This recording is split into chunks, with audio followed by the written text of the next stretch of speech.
Thank you again for joining us tonight, either live here in the room or live on live stream or in the overflow room for our Tahoe Silicon Mountain event of May 2017.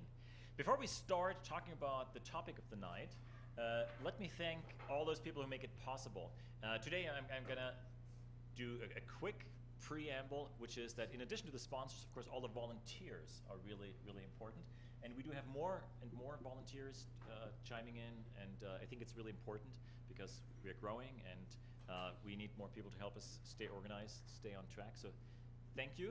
If you're willing to volunteer, talk to one of us. You will, like Garrett, Rachel, myself, and so on, Ellen, after the event.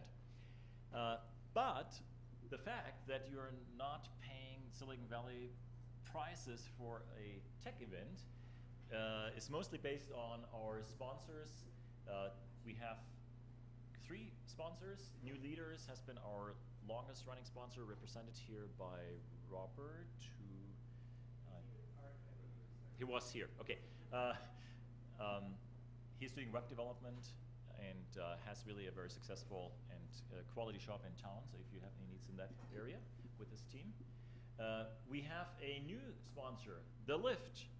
The Lift is one of those fulfillment of dreams that we had talked about for years and that came true, which is a co-working space where you can come together if you're working, especially in tech, but also any other kind of work and entrepreneurial activity, close to the airport, a shared space. So I would assume that many of you know that already. They are also a sponsor. And of course, Holland and Hart, represented by Dick Schulze. Many of you know Dick also from being a speaker just a couple months ago. And Holland and Hart has been one of our sponsors who not only sponsors us financially, but also helps us navigate the legal waters. We just actually had a discussion on, do we actually have to pay taxes now? So all those interesting questions where we are very, very thankful to have Holland and Hart helping us come to a good professional answer. But now I don't want to postpone introducing Rob Klopp. The topic tonight is Agile Development, how technological transformation shifts organizational culture. And the reason why I could say that without even reading it is because that topic is so close to my heart, is to a large degree the reason why I'm even in the United States. In the early 90s, I was the project manager of the Stanford Computer Industry Project, where I was invited to come to do a big benchmarking study on what makes technological organizations agile and successful in the market. And at that point, people have forgotten that, but at that point, actually, Japan was eating Silicon Valley's lunch. And so the US government sponsored that project and wanted to find out what makes companies successful. And one of those things that we learned actually was that, by the way, the Silicon Valley companies are doing pretty darn good. So you don't necessarily need to look to Japan to find success stories. That was one of the things we found, and found specific practices. I published a book, found a whole consulting company around this, and the rest is history, which is I'm still here. Although I have now started another tech company myself. So I'm very thrilled to see that this topic of organizational change and technological change that impacts organization comes back to our meeting here. And I'm particularly impressed because Rob's main claim to fame is that he has been the CIO of the Social Security Administration over actually overlapping 2 administrations. And I just learned that that's only 1% of people in the kind of equivalent positions who have been serving both under Obama and under the Trump administration for some time. I'm impressed not only because of that, but because we learned that in large tech organizations, the biggest problem is not necessarily the technology, but it's the politics that keep companies from making the right decisions. And it's very hard to break that. Now, talking about politics, the Social Security Administration certainly is in the middle of it, in the heat of it. And so making organizational change successfully is quite a feat, and I'm very much looking forward to learning how you did it. And oh, by the way, and Rob has been in Silicon Valley and technology, of course, before he did that a long time, so had some background when he entered this job. Thank you for being here. My pleasure, thank you. You have your mic. Yeah, I got a mic. Yeah. So, you know, I'm going to try to cover a bunch of topics. Some technology, I'll teach you a little bit about Social Security and where we are, which will shed some light on where the federal government is with regard to IT. And there's a bunch of bills that are being now, it's through House committees and stuff like that. I'll talk a little bit about what's going on in the federal government around trying to kind of change the technology. There's probably not a better way to start it off than to explain how in the heck I got there. I spent 2 years at SSA as the CIO and as the Deputy Commissioner of Systems, which means I ran the entire IT organization, a $1.2 billion a year IT budget. So it was big. And the reason it was big isn't because, and these are the kinds of things that start to bug you after a while, but it's not $1.2 billion big because the federal government is sloppy and wasteful and gross. It's because the checks that we send out of the Social Security Administration every week represents 5% of the GDP of the United States, right? 5% of the entire GDP is checks that we send out of SSA. So $1 billion a year to run the IT organization that drives 5% of the GDP is not, that's a bargain, right?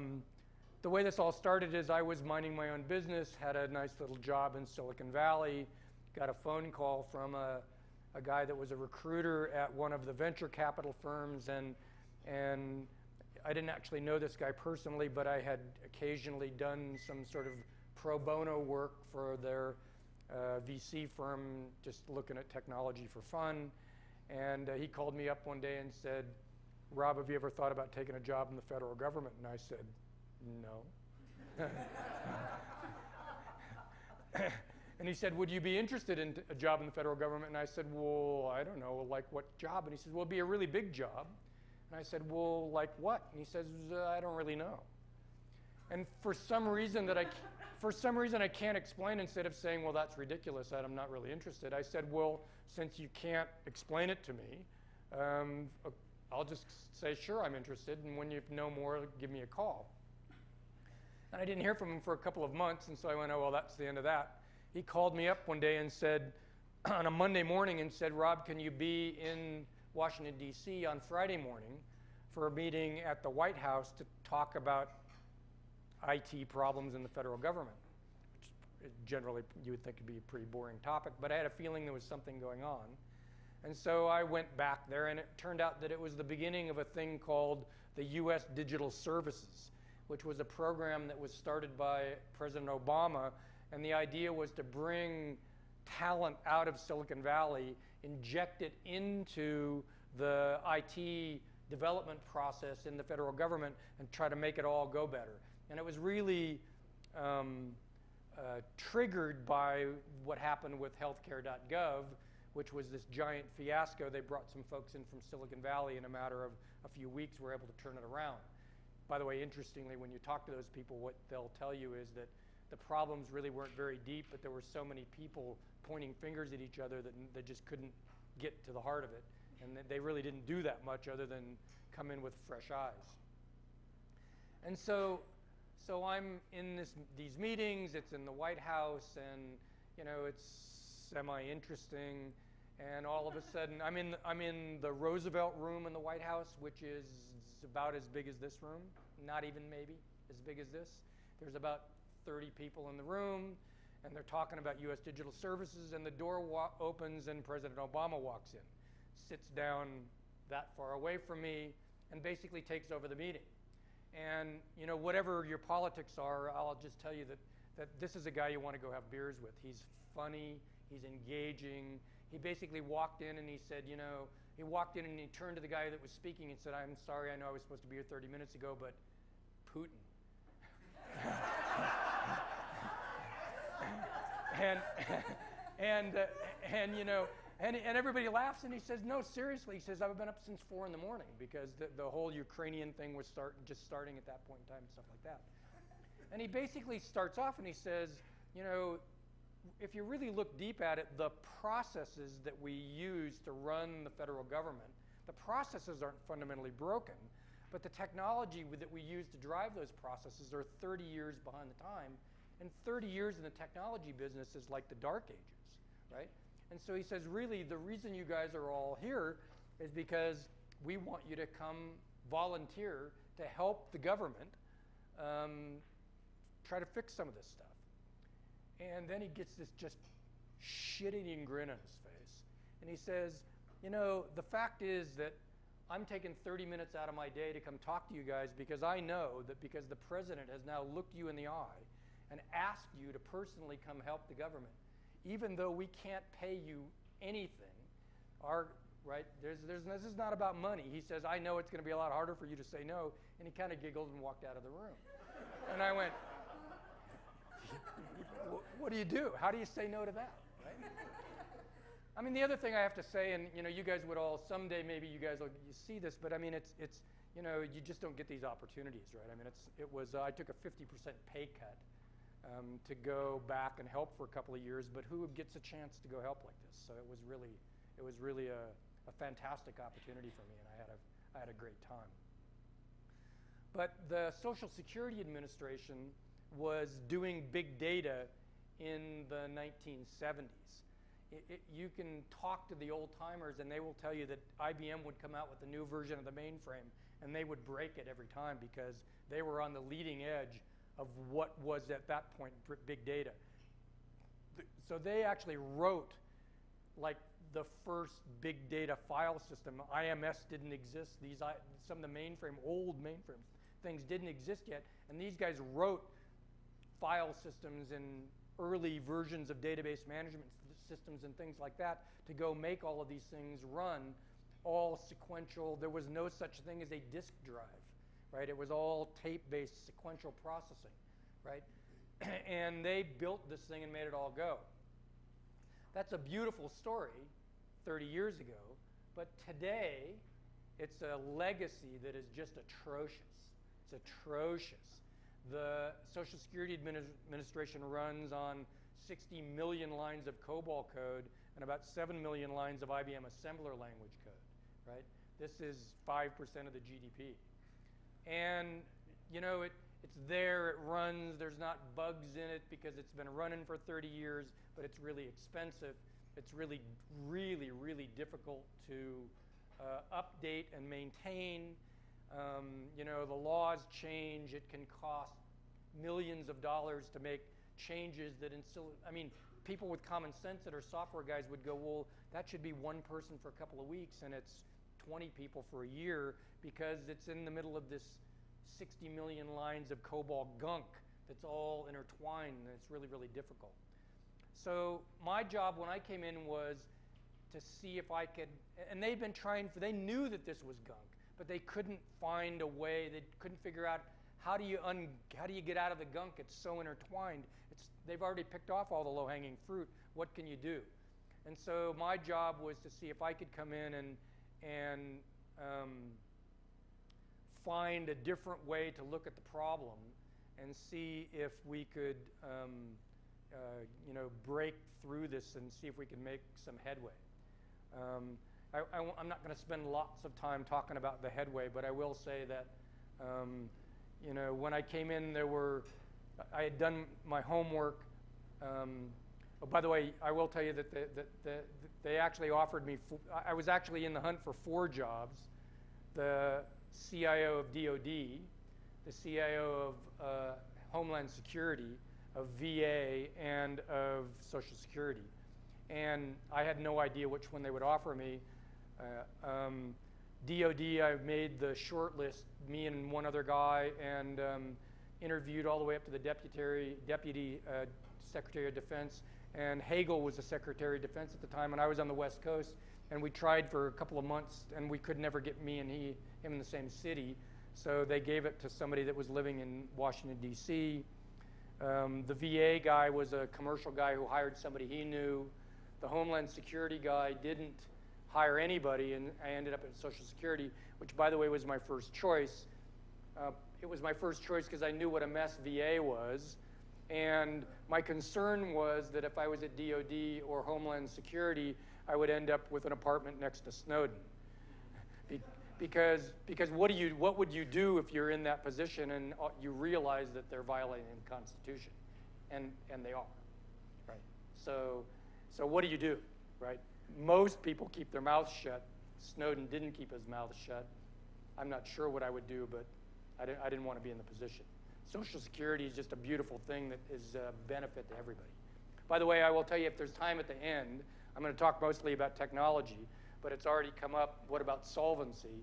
And although I was not in the middle of all of that stuff, I was in the meetings, and I can talk a little bit about that and explain away some of the stuff that you read in the newspaper that's a bunch of baloney about the solvency of SSA and where it's at and what's going on. So what does it mean to modernize an IT infrastructure? Well, one thing it means is you try to get rid of these mainframes, and probably you try to deploy all of your software in the cloud. Let me explain a little bit about what the cloud is, because it's really interesting to me how few people, even CIOs of Fortune 500 companies, really understand what the cloud is. You know, in the we'll say late 80s, early 90s, late 90s is probably where it really kicked off.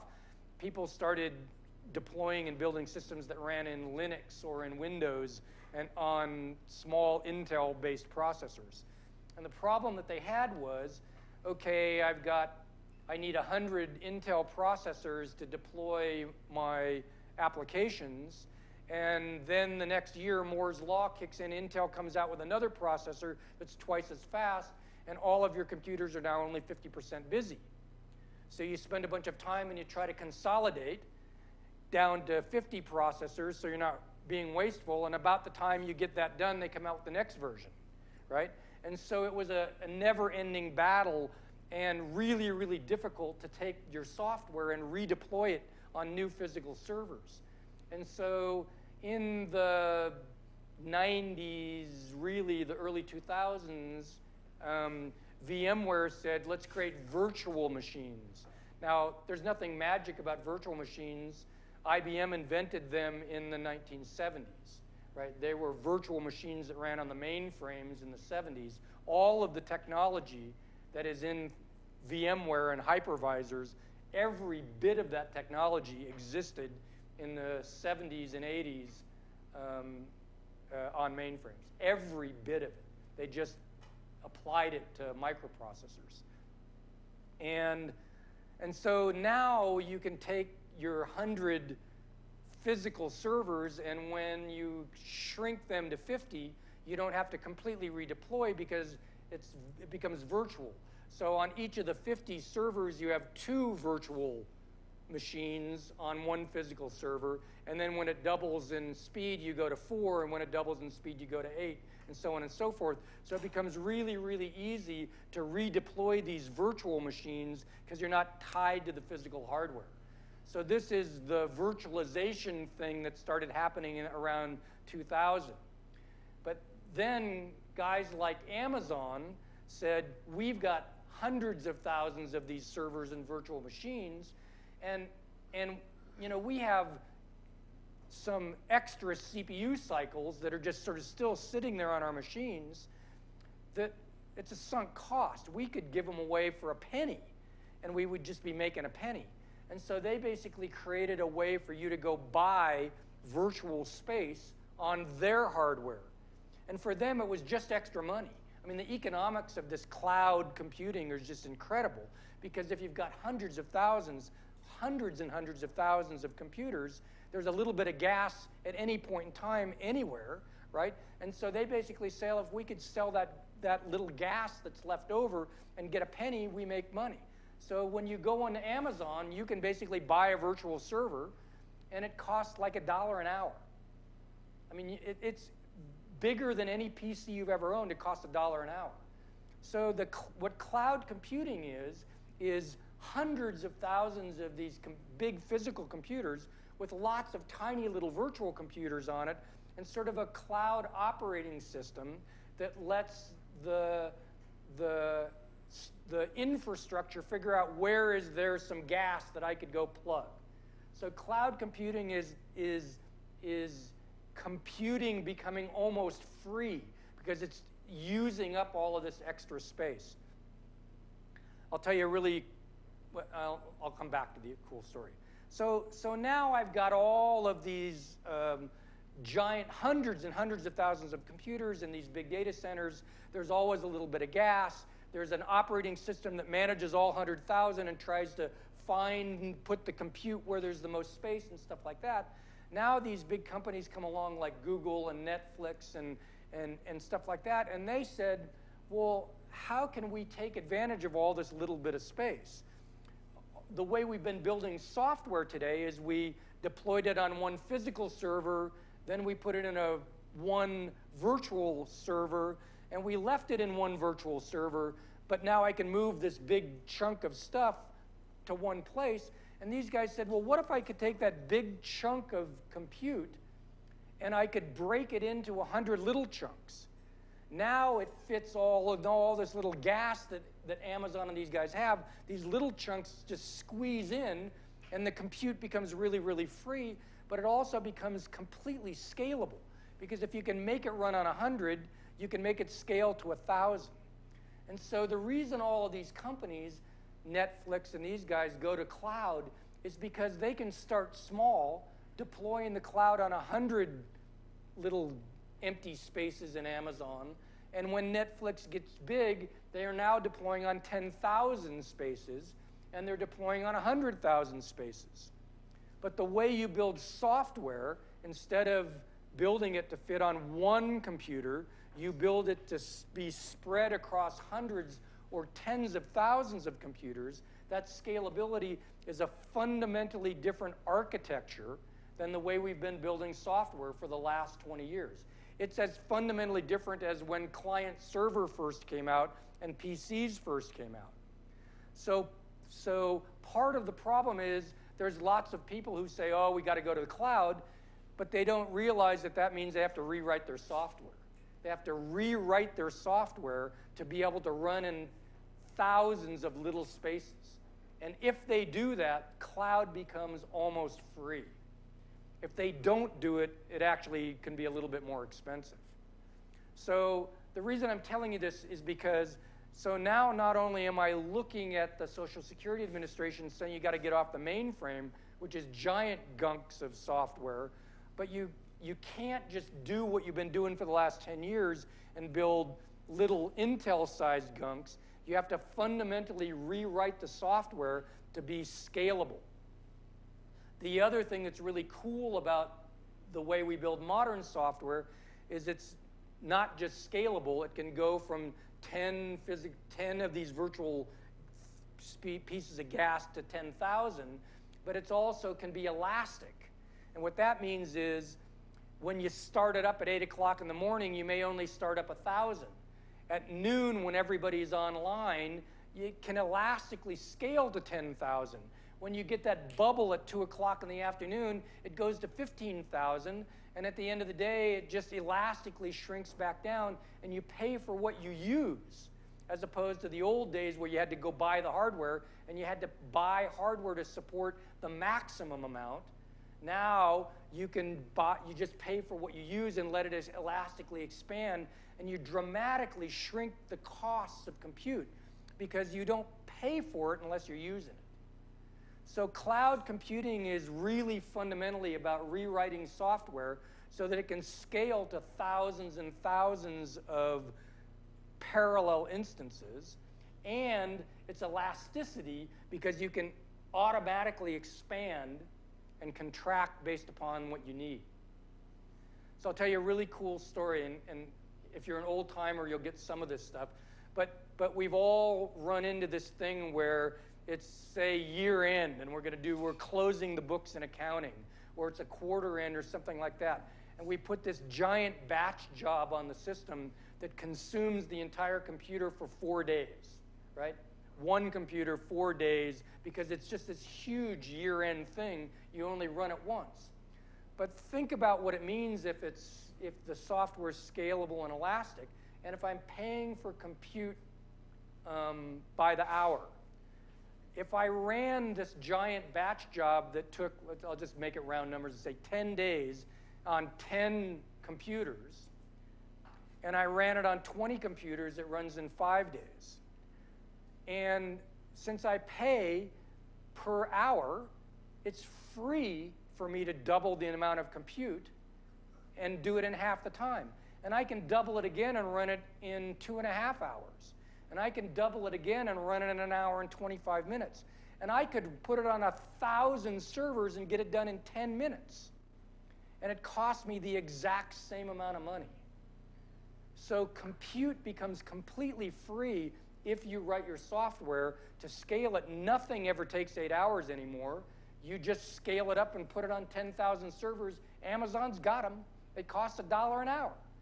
You just put it on 10,000 servers, you get it done as fast as you can, and boom, you're out. And this is why when you guys start reading about machine learning and these artificial intelligence things, the reason all of these things work is because they scale on what used to be considered a supercomputer in a supercomputer center. Now they just scale it up like that in the Amazon cloud. So the cloud is giantly important. It is dramatically different the way you write software. It's not rocket science, but you got to think about it.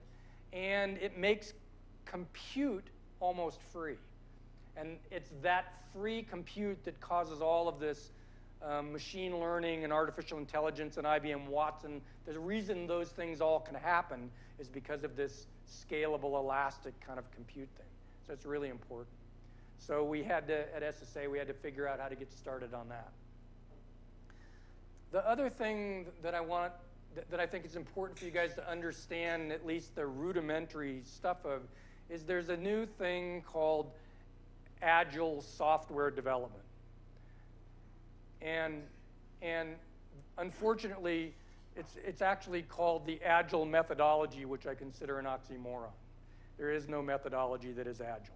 That's just impossible, right? But let me give you the gist of it, because the beauty of Agile is if you're agile about Agile, you can get really magic things to happen. So let's imagine we're going to rewrite a giant chunk of the gunk at Social Security Administration. We're going to rewrite all 20 million lines of COBOL that have to do with Title II, which is your retirement program.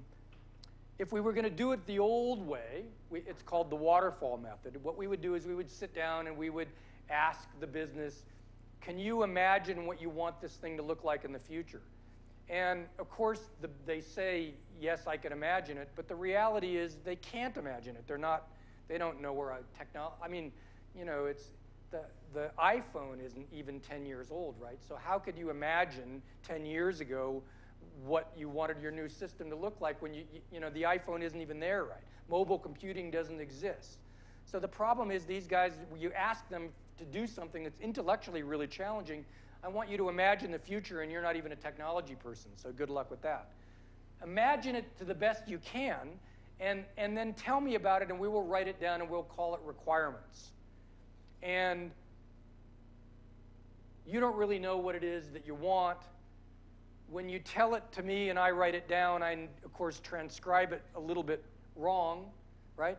And we get it down, and it's like we take a year to write just requirements. We have this stack of stuff, and everybody goes, that's great.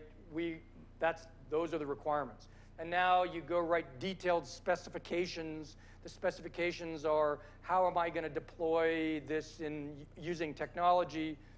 If I was doing this rewrite 3 years ago, cloud really wasn't even around yet. So I'm trying to figure out how to deploy it in something that we already know is out of date, right? So I spent another 6 months, you know, figuring out the architecture, and then I go into a development process. And the development process is I read the requirements and I write code and read the requirements and write code, and I get all done after 3 years and 30 million $300 million. I'll tell you about that in a minute. $300 million software project, right? And I go back to the end user, and the end user goes, oh, well, there's a couple things. One is, I know I told you that, but I really meant this. The second thing is, I said that, but you interpreted it as this. The third thing is, I said this, and you just totally got it wrong, right? And the fourth thing is, in the 3 years it's taken you to do this, all the business requirements have changed, and so really this is not very useful to me anymore. And this is the way we've been writing software since the beginning of time. And so a bunch of guys in sort of the late 1980s, having gone through several of these software projects that were utter failures, said, you know, there's got to be a better way to do this. Let's think about the fact that the first thing we do is we spent 18 to 24 months just doing requirements and specifications. What if we just started writing code? We can now write code so fast because, you know, we just are better at writing code. We can write code so fast that I could sit down with the end user could say, well, I kind of want something that does this, and in 2 weeks I could show them a mock-up that almost does it. And the end user can say, oh, I know I said that, but I really mean this, and now that I can really see it, now I really am starting to get an idea, I really needed to do this, and what if could you change it a little bit this way, because that would make it more effective, and the programmer says, sure, no problem, I'll be back in 2 weeks. And he shows it again, and you just keep iterating. And so what you do is you don't pretend that you can lay it all out up front, you just let it evolve. Constantly, every 2 weeks, you go back and evolve and evolve and evolve, and the programmers just rewrite it and rewrite it and rewrite it. Let's face it, they could spend a year and a half just rewriting before and they're just at the point where in the old way, they just started development for the first time. So the point of Agile is, don't spend your time. Don't think you can ever figure it out up front.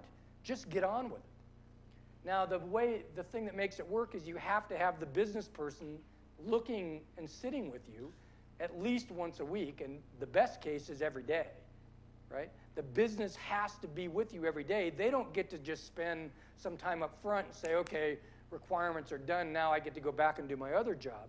So the business has to be engaged with you. But if the business engages with you, this Agile development methodology absolutely is phenomenal. It's phenomenal. Silicon Valley basically wouldn't do anything else. And so I told you about the $300 million deal. When I came in, there were 3 things that I knew that I wanted to try to do while I was there. And there was a 4th thing that I didn't want to do that I knew they were going to ask me to do. And that was, they had spent $300 million to rewrite a software project, and it was utterly failing. Complete, utter failure. And they wanted me to try to fix it. $300 million. I mean, Silicon Valley, nobody gets $300 million to start up a startup company, right? I mean, Facebook probably spent $50 million in software development by the time they had 1 billion concurrent users, right? So 300 million is just a pile of dough. And I flushed the whole thing. The entire project was, they couldn't get the software to ever work. They could never get it to work. And I restarted the project from scratch, threw every line of code out, used Agile, used cloud, used all this modern stuff, and 14 months later, for $30 million, we delivered a production product. And it never should have cost $30 million. It cost $30 million because we had to kind of carry some bloat from the previous thing. The reality is that we're running at about $20 million a year. It should only probably take $20 million to do that kind of stuff. So it's really cool. We have a question from online. Devin Middlebrook from South Lake Tahoe is asking, how do you see Agile government being applied in the tech stone age that is Lake Tahoe? So I think for smaller governments, smaller organizations, how can Agile help in those types of situations? Yeah, so it's interesting. There's lots of people who will tell you that the problem that Agile doesn't scale to big projects, and in fact, I think that we demonstrated that it does.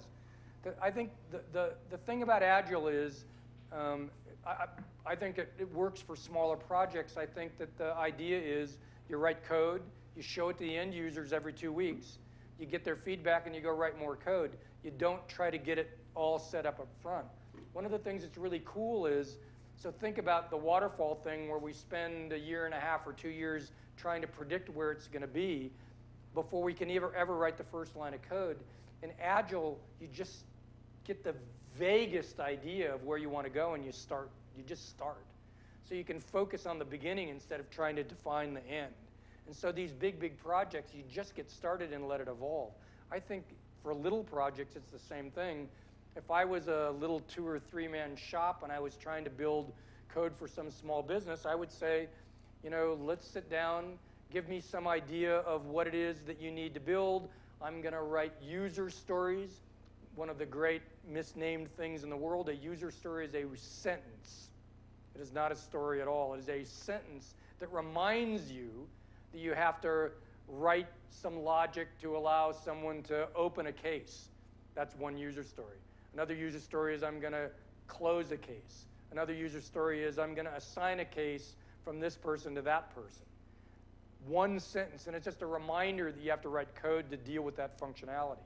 So I would say you capture these one-sentence user stories that get the basic idea of what it is that you've got to build, and you start slinging code and show it to your customer and let them direct you and evolve it.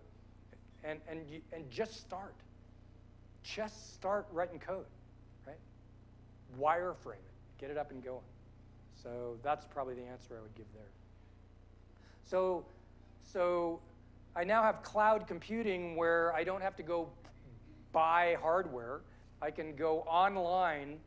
Right now today, we could go online in Amazon and bring up a server that you guys could use for to manage mailing lists and stuff like that. It would take 10 minutes. 10 minutes. That server would be available and you could start writing code. 10 minutes, right? So I can be agile about getting hardware. I can now be agile about how I figure out what the business needs. I can be agile about the way and I can just get going. I can just get started. There's another thing I'm actually not going to talk a whole lot about because it's just complicated. But what I will tell you is that, we used to have these things where we did buy versus build analysis. Do I go buy it from SAP or do I go build it myself? And the reality is that there's really this option called borrow now. And the fact is that when you go build custom code from scratch, what you do is you go look into the open source community and you go drag a bunch of stuff in that somebody else has already built and you use it. And so you might only write 50% of the code. You might only write 20% of the code. There are people in the commercial world who have commercial products that are 80% open source. They drug it in, they put it into their commercial product, and then they want to charge you a commercial rate for the 20% that they tacked on top of it. Maybe you could go borrow that code and tack on the 20% yourself. So the whole buy versus build thing becomes is starting to become more complex as you get to the point where you could go borrow open source code. And there's now even commercial guys that are saying, instead of buying my software shrink wrapped off the shelf where you install it and it just works, maybe. What they're saying is buy from us a bunch of libraries and then write your own code on top of it. So it's all becoming really, the buy versus build equation is becoming very, very funny. The next thing that I want to talk to you guys about a little bit is there's this buzzword called DevOps. You'll hear this word, and it's actually one of my least favorite buzzwords right now because it's so convoluted around a bunch of different ideas. But when you write code today, the tool sets you have to write code are really, really powerful. So it used to be you wrote code, you submitted it for a compile, you got the compile back and you looked at it the next day, or maybe you could do it a couple of times a day. And then you went through some other reviews, and then you went through cybersecurity testing, and then you went through unit testing and all that kind of stuff. And the idea now is to automate that whole thing. So there's actually, we can actually put rules into the development environment so that if you check code out and you write 50 lines of new software code and you check it back in, you're going to get an error that says, you just checked in 50 lines of new code and you didn't check in a test. Bad move, Space Cadet. You cannot check in code without the test to test that code, automated test. Not some human being keying it in to see if it tests. You build an automated test right in. And so now what happens is when you write code, you check in code and tests at the same time. And when you check your code in, the tests automatically run. And every test you check in gets saved up. So that 6 months later, if you break something and a test you wrote 6 months ago catches it, it catches it, and it catches it in 15 minutes. So this old weird world where you might write code, and then it's 6 months later when it goes through the testing cycle, and now you got to go, oh, what was I thinking 6 months ago when I wrote that pile, right? Instead, the minute you check it in, you get the error flag back, right? So this whole testing environment becomes really, really important. I told you that we threw this stuff out. We rewrote it from scratch. We went into production after 14 months, 7 bugs. 7 bugs. That's it. 7 bugs. Because we were doing automated testing every step along the way, right? 7 bugs, right? And guys like Netflix and those guys, they check code into production 5 to 10 times a day. A day. Because it's all automatic testing. They know when they put it in, it's going to work, right? So this whole DevOps thing, part of it is this idea of a environment where you write code that has automated tests that happen, so there's just really high quality stuff comes out. The other part of the DevOps is, so remember we're now running on virtual machines. In other words, it's not physical hardware, it's software that's mimicking hardware. And so think about the old days. In the old days, you'd write code, you'd put it through all the testing, and then you would turn it over to production. And when you turned it over to production, you wrote a run book. And the run book said, if you get error code number 42, I want you to shut down the database and then shut down this and shut down the hardware and restore this and then bring it all back up again. And of course, that error 42 always happens at, 3 o'clock in the morning at the most inopportune time, but you're the programmer and you don't care because some data processing technician guy opens up the run book and he shuts it all down and does all that stuff. But DevOps says that the developer is the operator. That's really what DevOps means. And so the idea is if the developer is the guy that gets the phone call at 3 o'clock in the morning, the developer says after about the 3rd time they get woken up, they go, well, it's only software.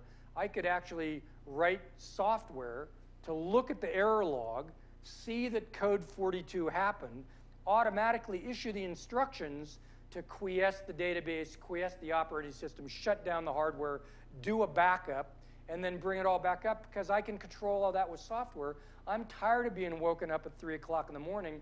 I'm going to write new code that will automatically deal with error code number 42.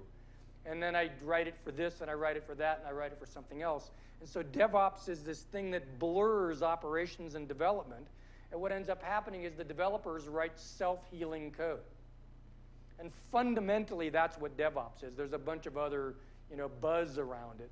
But fundamentally, if the developer is responsible for the operations, they find ways to not get woken up at 3 o'clock in the morning instead of dishing it to someone who's not a developer and saying, you handle it manually.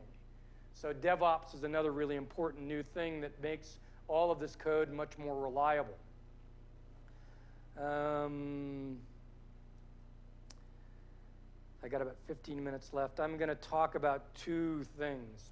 So one is there's lots of talk about cybersecurity. The bad guys are always trying to get in. It's beyond scary. There is no secure system in the world. There is no secure system in the world. NSA is getting hacked. Everybody gets hacked. There's no secure system in the world. So we work as hard as we can at SSA to create a perimeter that is really, really difficult to get through. The honest truth is that cyber hackers, unless they work for a foreign government or they're really after big bucks or kind of lazy, And so what they do is they're constantly poking at trying to see if they can find a way in. And what they end up doing is going into the guy who's got the weakest security. So we actually don't think that our security is impenetrable. We think that at Social Security, our security is better than the security at OPM and some of the other government agencies, and so they go into there instead of bugging us.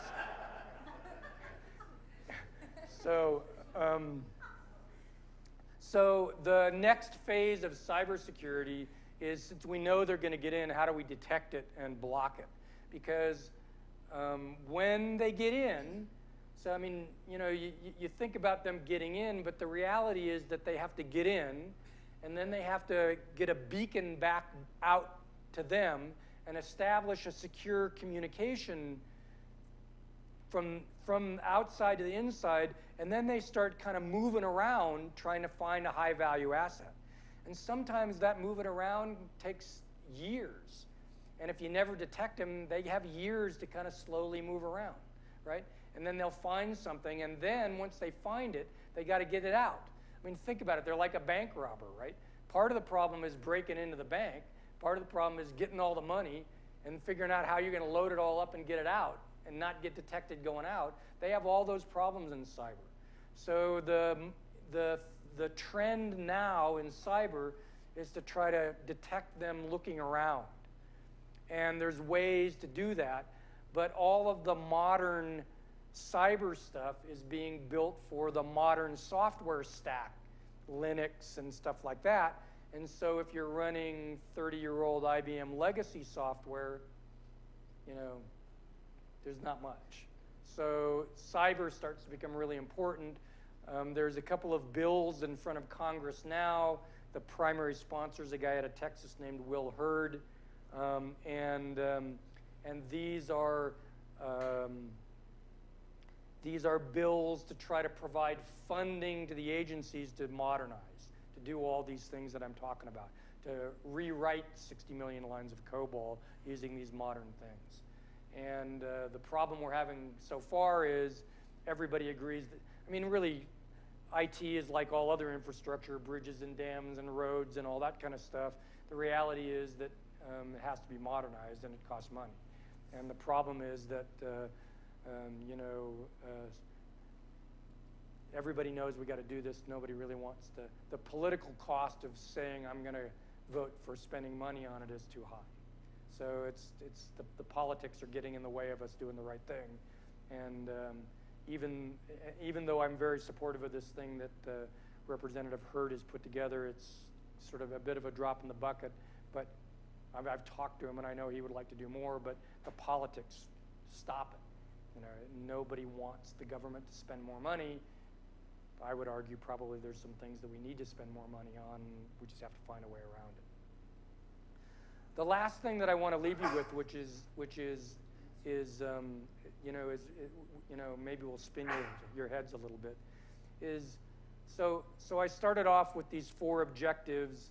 I will tell you that I always knew I was only going to stay 2 years. It didn't. So my leaving had nothing to do with the outcome of the election.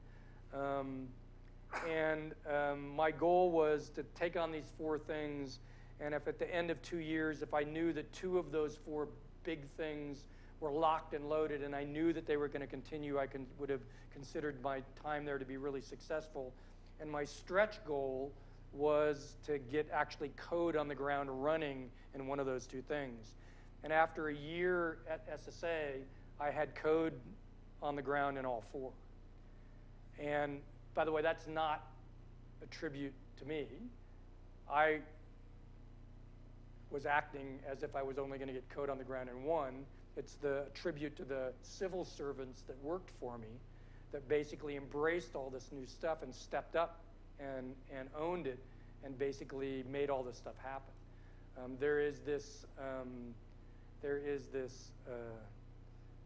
unfortunate myth that government workers are incompetent, and I just didn't find it at all. I'll tell you, I started my career at the state of California.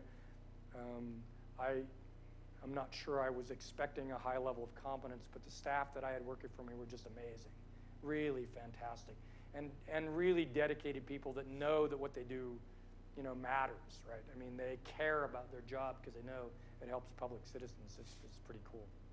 So with a year to go, I said, okay, let's try something ridiculous, really ridiculous. I said, let's imagine what would we want Social Security's software systems to look like in 5 years if we really had kind of no constraints. And I said, what I want you to think about is not just what is it going to look like in 5 years, but I want you to keep in mind the fact that right now you think Uber is the greatest thing since sliced bread. In 5 years, Uber will be passé. So what are we going to think about our applications being for Social Security in 5 years that is not conservative thinking about what the state of the art is now, but is a little bit of a stretch because we got to imagine 5 years. And it was really, really difficult to get people's brains around this. But in the end, people started switching on, and really interesting things started coming up. Like today, if your spouse dies, our business model is we sit back and wait for you to come and tell us. And when you come tell us, you get to drive in your car, you get to drive to a field office, you get to fill out a 4-hour form. A lot of the questions that you get to write in the 4-hour form are exactly the things you don't want to be answering when your spouse just died. There's horror stories, oh my God, horror stories about the woman that comes in because her husband of 20 years dies, and they're trying to figure out what to do, how to get her his benefits, and the poor Social Security field office worker says, "Well, did you know about the 3 children from the previous marriage?" Right? So I mean, these stories they're terrible, terrible stories, right? Terrible, right? And so the reality is that what you want is for you to be sitting in Facebook or whatever it is the thing in 5 years, where you might be on your computer and have a little box pop up of Social Security that says, "We know that your spouse died. We're really sorry about that. We think you're eligible for some benefits. Click here to start filling out the 4-hour form, or click OK, and we'll go try to fill out the form for you." Because let's face it, in the social network, all of that information is available. And I'll say God knows that Google knows your spouse died, but maybe it's Google knows that God knows your spouse died, right? The reality is that the information is out there for everything that you could think of that would be the kind of life event that Social Security would be interested in because it would impact your benefits. And we started asking people questions like, well, so how would you know, how might you get an indication that somebody's spouse died? Well, the insurance company knows, but it's not just the insurance company knows because somebody filed for insurance, but the insurance company is your auto insurance, and your auto insurance has now got a sensor in your car, and the sensor in your car recognizes that car isn't going to work anymore, right? That's where it's all going, right? Right? All of this information is available. And when you guys hear about big data and machine learning, think about the fact that, today you wouldn't want to make a move unless you definitively knew that a spouse died. But the reality is, if I start getting signals that are indications of that happening from 20 or 30 different sources, you went on Facebook and said your spouse died, right? Somebody ordered flowers, through, florist.com. I mean, all of these little signals that you can get from the social media that are all indicative, statistically you get to a point where you say, if this and this and this and this and this and this and this and this, even if I don't have a death certificate, I probably know that the spouse died. I probably know better than the state of California knows, because statistically all of these signals are indicative. So we started asking ourselves, how could we be more proactive so that your experience is that you log on to the system and we reach out to you and say, we think you're eligible for benefits, click here and we'll start depositing the money in your account. And we could do that.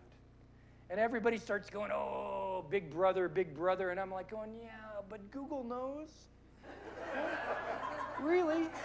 Google knows, right? And so you know, who's big brother? So the last thing that I want to leave you with is think about what would happen if we could modernize government so that you can't be a crook who's applied for disability benefits and get away with it because your Apple iWatch, which we can wire into, has got an activity monitor on it, and we can see you're skiing on Granite Chief, right? You're probably not disabled, right? We can see that your activity is getting worse. Maybe your disability is getting worse, right? All of these things is what's going to happen in 5 years. And what we need to do is we need to get the government thinking today about how to take advantage of all these things so that we can provide you the benefits that, that the government has promised you in the least intrusive way with the most reliability and the most accuracy. You know, there's lots and lots of talk in the federal government about all these people that are eligible, that get benefits that aren't eligible. And I'll leave you with one comment about that in a minute. But when you get in Social Security, what you realize is for every one of those bad guys who's getting benefits and doesn't deserve it, there are 100 people that deserve the benefits and never applied. Hundreds of people that should get benefits and they don't apply. And we think that that's the kind of thing we have to go after. The last thought I'll leave you with is, you know, Social Security Administration looks a lot like an insurance company. We act like an insurance company. If I talk for a little bit about solvency, the words I'm going to use are going to talk. It's going to sound like an insurance company, and the insurance companies basically calculate fraud as what percentage of the total benefits that they send out are fraudulent. And I've been in Senate hearings, and they just ream me. They just ream you and ream you and ream you. And the fact of the matter is, Social Security has about 1.5% fraud as a percentage of all of the benefits. And the next closest insurance company in the world is 7%. Right? It's 7%. I mean, so don't get me wrong, 1.5% of 5% of the GDP of the country is a big number. But the reality is that when we look at trying to improve it, we get to the point where we can catch people that are fraudulent, but it costs us more money to catch them than what we pay them in benefits. And I don't think anybody wants us to spend more money to catch those guys than what we would recoup back. So it's a really interesting, you know, I will tell you my job has been about being a geek and about IT and stuff like that. I stayed away from the politics so much so that the Trump administration asked me to stay back. But there are some interesting, there are some interesting, you know, I mean, it's a government agency and the politics are really interesting. So I'll leave you with that.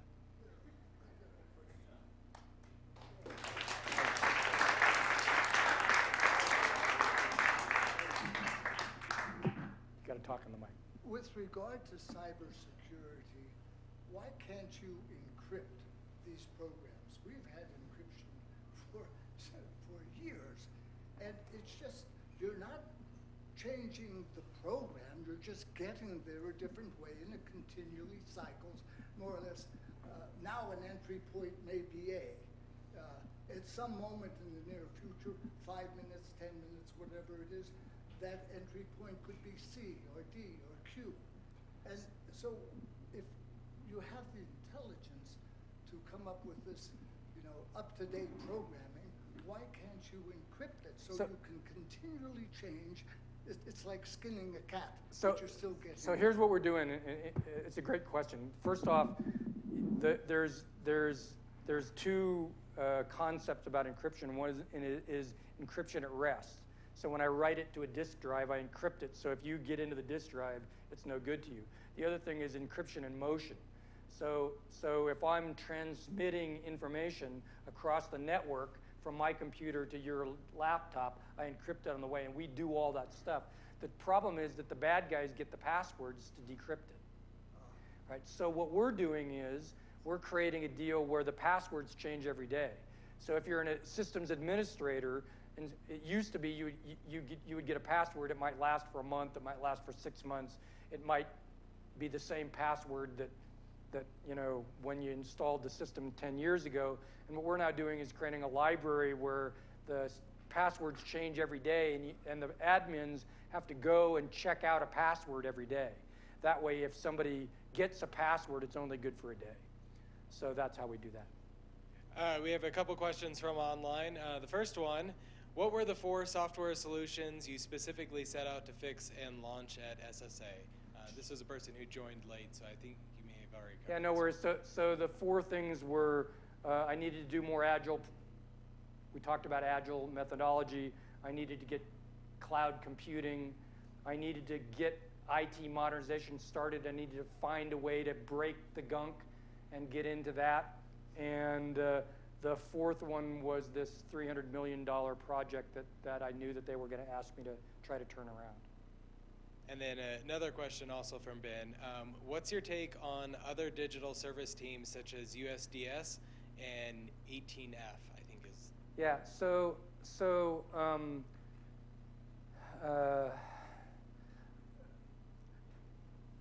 both of those are extremely important, and they're an attempt to try to bring outside influence in on a project-by-project basis and make a project get better. And I think that that's really important. But what they need to do is focus on changing the way the agencies do business, not having the agencies rely on them. And so I think that they need to be more of an agent of change and less of, let's just go in and write some better code.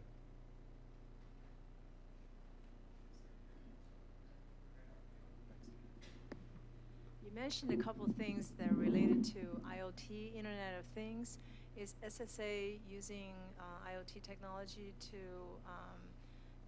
run the system more efficiently, or maybe preventing identity theft?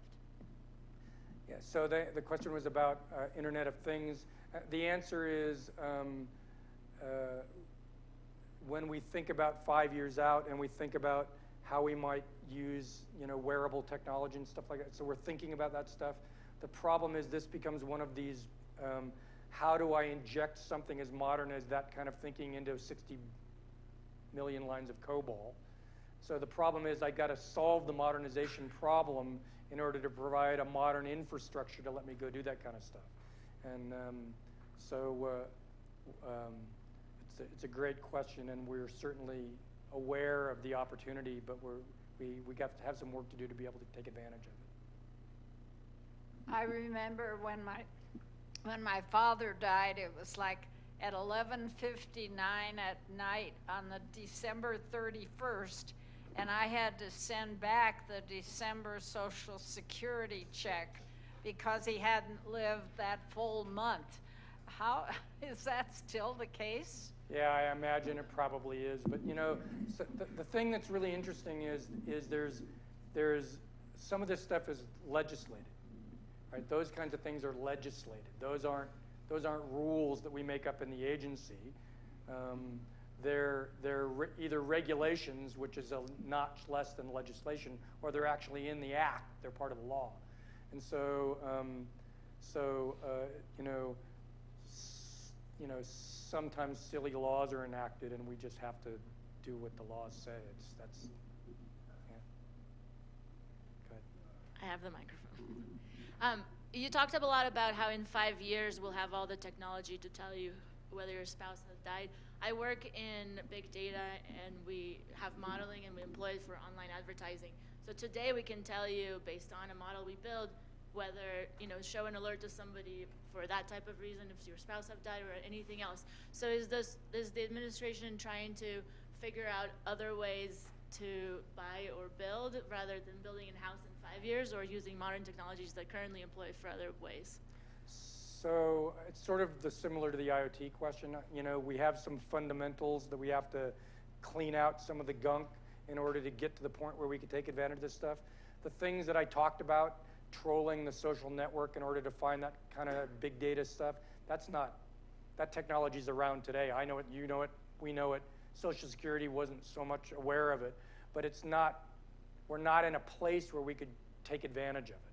We have to get some of the basic blocking and tackling stuff done so that we could plug that kind of stuff in. So when the time comes, we might buy, we might build, we might borrow. I mean, you know, the market is so dynamic. It's like, you know, the thing that you would have bought, you know, 2 years ago, you might buy IBM Watson. Next year, you might just use TensorFlow from Google for free. Don't know. I have a kind of a weird one. I got an email from in addition to my regular emails from James Comey that come into my inbox, I got an email from Social Security, and Google had automatically sorted it into my promotions basket, and I looked at the email, and I was just like, I didn't really know if it was real or not. I mean, this may sound like a really basic question, but when you get, does Social Security do regular email communications, or was I being spammed, or? Well, I mean, I'm signed up for the online Social Security. So there's two things I would say about that. One is, you know, we're never going to ask you for your Social Security number or anything like any personal information. The other thing is, and this is generally, I would say this, anytime you get an email that you think is suspicious, what you need to do is look at the return email address, right? I do that. Right, and what you're going to find is that you'll get really remarkably accurate looking emails where they've actually copied the SSA logo and all that stuff. But, you know, when it says, you know, the return address is .Russia, that's probably a clue. I didn't open it.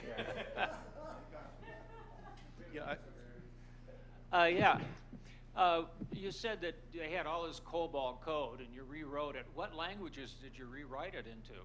So this new product we just wrote, we actually use a language called Node.js, which is a parallel version of JavaScript. You know, one of the real, I mean, technology is advancing so fast, it's really hard. I mean, the days when you would pick a programming language and expect it to be around for 10 years are gone. So, you know, everybody says, well, Rob, why don't we just use Java? And I'm like, well, why would I throw out 60 million lines of a 40-year-old programming language in order to write, you know, 25 million lines of a 30-year-old programming language? So it's the technology world is really, it changes so fast. I've got a friend who works at Netflix who basically just completed a 2-year project and said that the project team took about a month to kind of take a deep breath and tie up some loose ends, and then went right back to work rewriting a new version of the thing that they had just completed. Because there is no such thing. It used to be, accountants used to think software was an asset, right? Not anymore, right? The question before the last one was about spoofed email. And one thing that a lot of medical and financial institutions do is send you an email saying, log into your account and pick up your message there. Does Social Security do that? Yeah, in fact, that's for secure stuff. That's what we'll do is we'll have a secure email box, and we'll just send you a note to go to that. Yeah. But you know, the problem is, you know, so the thing to think about, I mean, security is in systems isn't any different than other security. I mean, you know, 9/11 happened, and we put the TSA in between, you know, where you check into your flight and when you get to the flight, and what a pain in the ass that is. But it's the price you pay for security.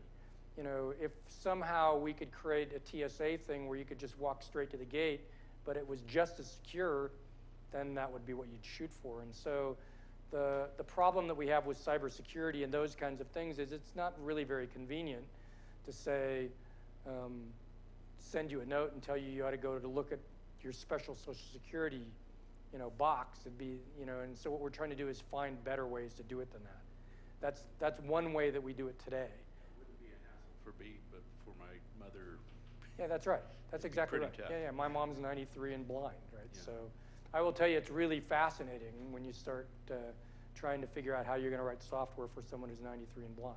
Yeah, Right. I've been through it. So. There was an earlier question about the last check, last Social Security check for someone who's died. Yeah.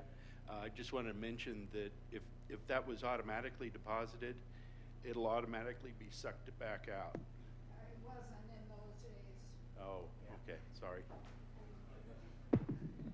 Go ahead. So I have a lot of questions or a particular theme about the people. So you come in with all this new technology, Node.js, you're going to the cloud, you went to the cloud. You said great compliments about the employees of SSA, and I have experience working in government, and had great experience with people. But you seem really, really smart. But did you do all this yourself? No. So how did you transition, Agile, Node.js, going to the cloud in 2 years? Did you train everybody? Did you bring in a half team of consultants? How did that play out? So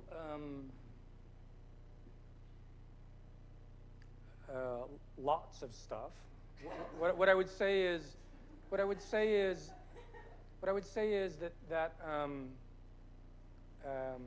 you can start a couple of Agile projects without upsetting the apple cart too much, and then you get some folks and you put up a more modern development environment using Jenkins, and you get a couple of those guys doing that, and you get one project, and so I talked about the fact that I threw out the $300 million thing and got this thing done. On the first day of that project, there was not a single person on the team that knew Node.js.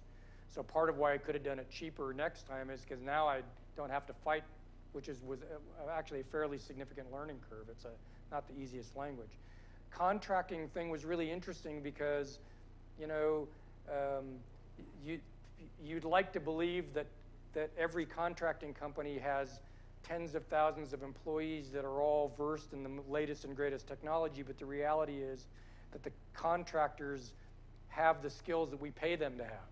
And we've been paying them to have COBOL skills and Java skills. And so when I went to go get contractors, I couldn't find them. So we went through 90-day boot camps and did all that kind of stuff. The biggest thing I would say is, be patient and articulate. And articulate being that, treat these people like they're intelligent and explain to them, maybe over and over again, why this is a better way to do it. And they'll get it, because it's not close. It's not like anybody really would say, yeah, but deep down, COBOL's a better programming language, right? So just be articulate and work with it and be smart. And if somebody says COBOL is a better programming language, be respectful and explain why that's not the case. It's not just it's not an accident that universities don't teach it. It's not an accident that people have learned to write better languages that are self-correcting and do memory, blah, blah, blah, all that kind of stuff. So just these people are fundamentally geeky people, and just speak to them and explain why technology and geekdom has moved on. One of the interesting things is that lots of people said, well, but the mainframes are perfectly fine, and I'm going, and we've got reports from IBM that says that they're the lowest cost of ownership of anything in the world. And I said, so why do you think IBM didn't deploy Watson on mainframes? Why is it that IBM doesn't deploy anything on mainframes, right? If it's so great, why does IBM not deploy anything on mainframes, right? And they went like, gosh, we never really thought about that. So, I just think you just have to sort of wade in and be respectful and stay at it. I found in 6 months, the 15% of the really smart people's brains were completely flipped. and it probably took me 2 years to get the next 35% flipped. You know, and so now when I left, I probably had 50 or 60%. I probably had 50% flipped, but I probably had another 30% that had moved to the fence and were heading in the right direction, and probably 15% that were just going to do COBOL and mainframes till they died, and that was great. I said, cool, you know, they're going to be around until you die, so, right? Yeah, so that, thank you. That's, Thanks. Thank you. but I can't help but asking this last question. How many of the 60 million lines of COBOL are still in production now, today, after you left? 60 million, yes. I mean, there's still 60 million They're still running. in production, yeah. So they're not replaced, so you, okay, so there's still some work to do. Is this work being done? I have not looked up who's your successor, actually, as a CIO. Yeah, so right now my successor is a guy named Herb Strauss, who was my deputy CIO. He's just there sort of short term while we're waiting for the Trump administration to get a new CIO. Okay. And again, that's not a political statement. The reality is that, you know, Social Security is never the, you know, they get DOD first and stuff like that. Social Security is never the first guy to get a commissioner, and then after you get a commissioner, the commissioner will bring in their CIO. So, you know, everybody's expectation is that these positions wouldn't be filled until later this year anyway. Okay. But you're confident the train has left and is continuing to move? I'm confident that in those 4 areas that there's probably no going back. You know, a new guy could slow it down or change it. I'll tell you that, you know, 4 years ago, the CIO that was there basically stood up and declared, we will never run anything in the cloud for the entire, it'll never happen. We will never run in the cloud. And he killed everything we had going. But the reality is that if you do the technical work, you find out that there are no security problems, right? It was an urban myth thing. And the same guy basically also said, we need to take all of our documents, digital documents, and put them in a repository, and we need to standardize on a format, so let's use TIFF. Oh. So 4 years ago, we started taking PDF documents that we could digitally read and turning them into pictures of documents that we can't read. So there's room for some backsliding. Yeah, so there's on the sobering note, thank you so much for everything. This was really fascinating. My pleasure. Thanks.